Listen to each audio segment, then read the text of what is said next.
as Bohr was able to explain the structure of atom in a proper manner, so according to Bohr, the atomic structure consists of, it is somehow spherical atom, consists of nucleus, and nucleus contain the positively charged particle proton and no charged particle called neutron, which contribute towards mass but not charge.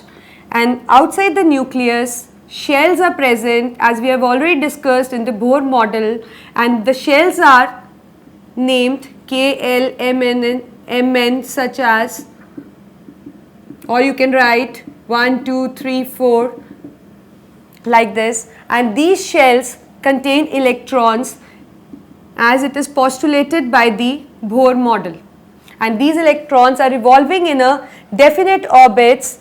So this is the Bohr model.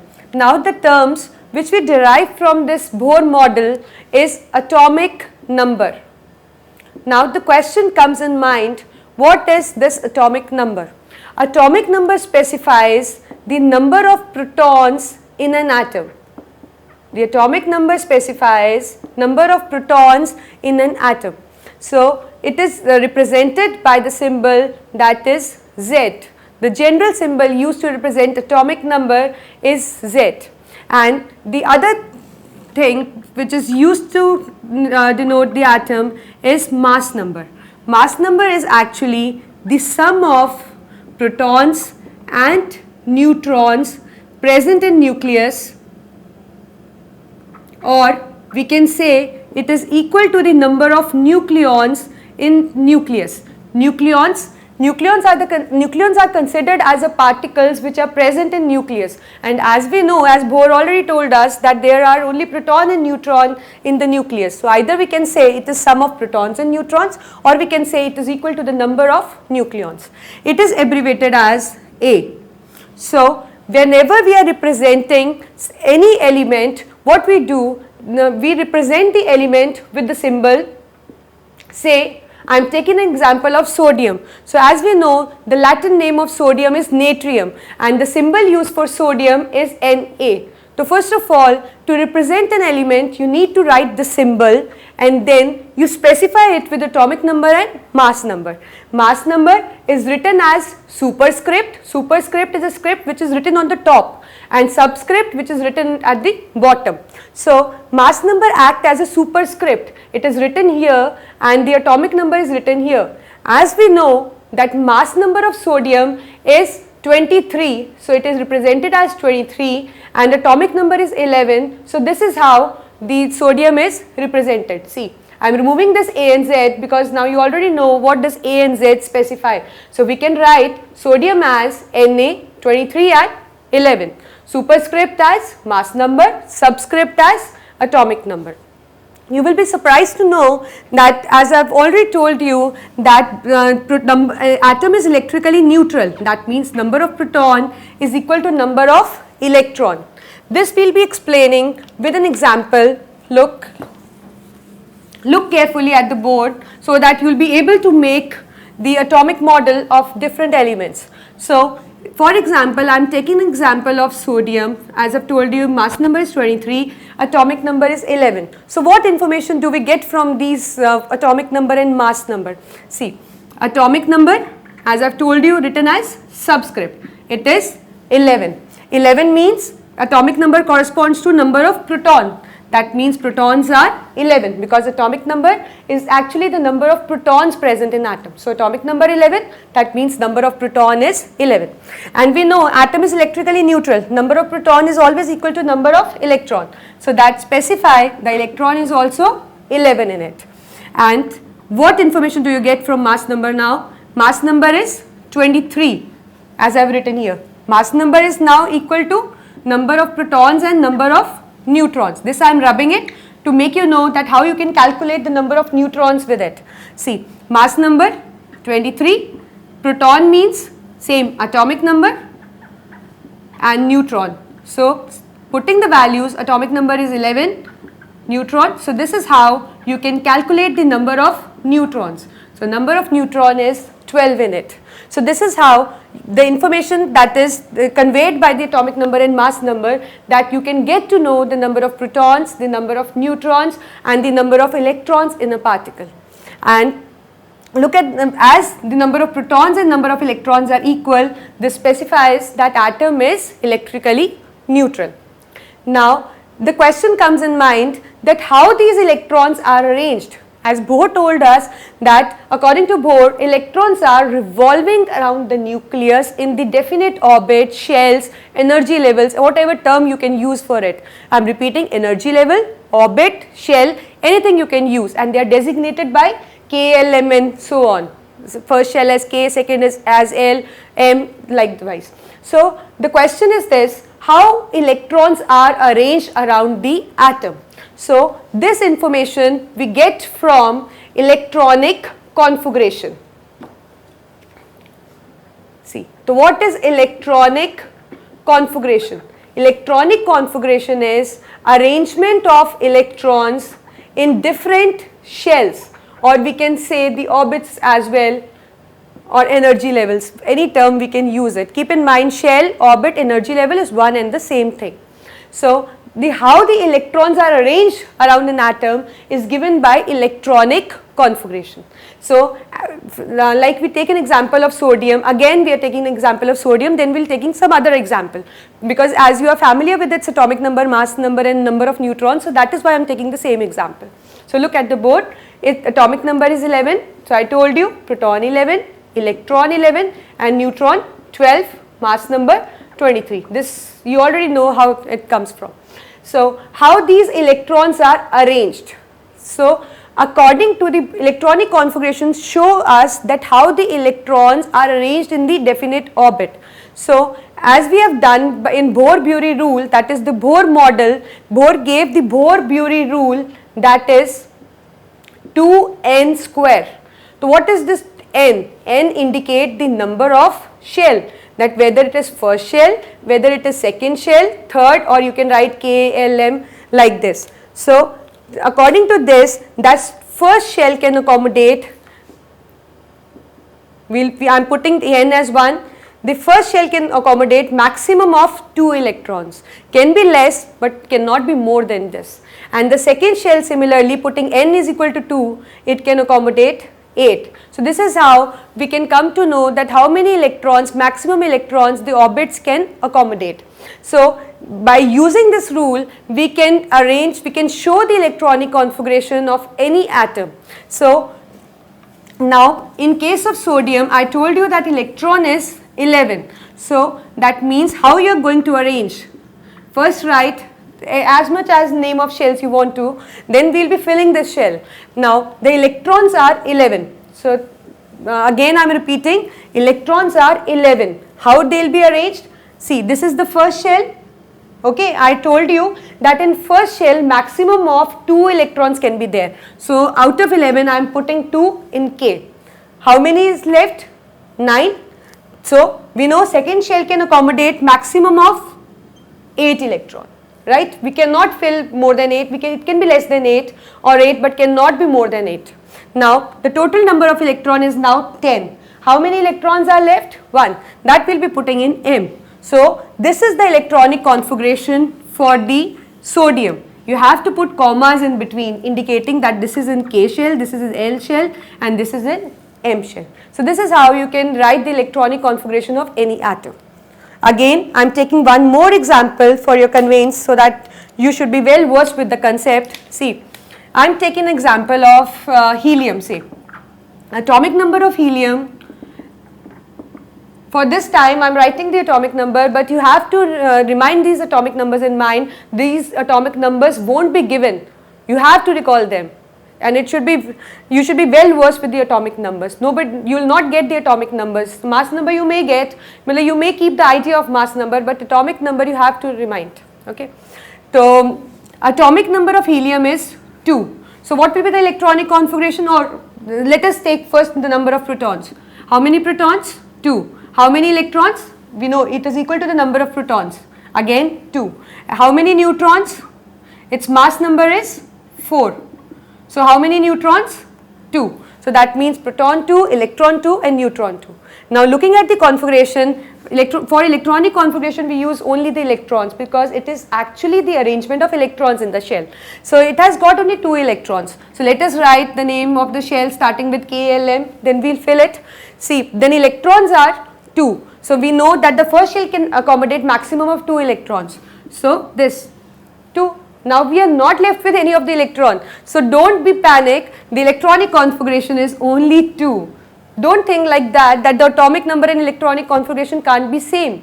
It can be same because it is just the filling of the order according to the Bohr-Bury rule, right. So let us take another example. Suppose I am taking the example of potassium. Atomic number of potassium is 19, means proton 19, electron 19, its mass number is 39, right. Now if we want to write the electronic configuration, we will be considering only electron as I told you. So what will be the configuration? First write the shell name, then we will fill accordingly. The first shell, K shell, can accommodate how many electrons? 2. So we are filling 2, right. Now we are left with how many electrons?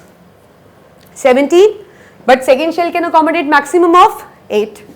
We are writing 8, right. 10 electrons are already gone. We are just left with 9 electrons. So third, again maximum of 8. Now we are left with 1 electron. So this is this. So electronic configuration for potassium is 2881. So this is how you write the electronic configuration. Now if we wish to write the make the atomic model, like if somebody says, or according to the Bohr, I may say that if you want to make an atomic model for certain element, how you are going to do that? See, we are taking an example of lithium. I am taking different examples so that you should know, or you should be familiar with the atomic numbers, because if I will be taking the same example, you will be constricted only to the same one. So try to remember these atomic numbers in mind. These are very important. I am repeating again. See, so lithium is 3, atomic number is 3. So number of proton 3, number of electron 3, and number of neutron, its mass number is 9. Sorry, its mass number is 9. So how many neutrons it has got? 6, right. So now we will be making an atomic model for it. Before that we will write the electronic configuration. Now you know how to write K and L, right. Now we will be making a model. See, first we will make the nucleus like this. How many protons? Yeah, 3. How many neutrons? 6. So this is the composition of the nucleus. Now we will be making the shell. First shell, you know what is the name? That is K. How many electrons? 2. So either you can write like this 2 electrons, or if you don't want to do that, you can also make the electrons like this, revolving. There should be certain distance between electrons, as we know similar charges repel each other. So just make a little distance between them. So like this. Now it has got the second shell also, make the other shell also, name it as L. How many electrons it contain? 1. So this is the atomic model for any element. So this is how you can make the atomic model for the different elements. And one more thing, you have to recall, I am repeating again and again, you have to recall or remember whatever you use, that you have to remember the atomic numbers. You should be well versed with the atomic numbers. You won't get those in exams, and these are very important to remember because they will be used in different tasks we will be doing. And if you are not well versed with the atomic number, you won't be able to calculate proton, neutron, electron configuration. And don't ever think about the atomic model as well, because the atomic number and mass number are more important, and atomic number is most important. So keep in mind. So I am listing few atomic numbers for you that you should be familiar with it.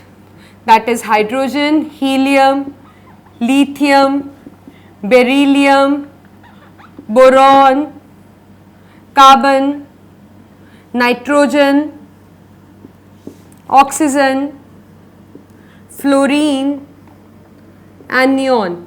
They occur in the same way as they occur in order, the same they show the atomic number. That means if I have given the atomic number of boron 5, its atomic number is 5. You need to remember them in order. right? So at least keep in mind the 20 atomic numbers are most important. At least keep 20 atomic numbers in mind. The other one is, the next one is sodium, magnesium, aluminium, silicon, phosphorus, sulfur, chlorine, argon, potassium, and the 20th is calcium. Now, at least you should remember 20 atomic numbers. These are the basic ones. Don't forget them. Keep in mind, try to recall them.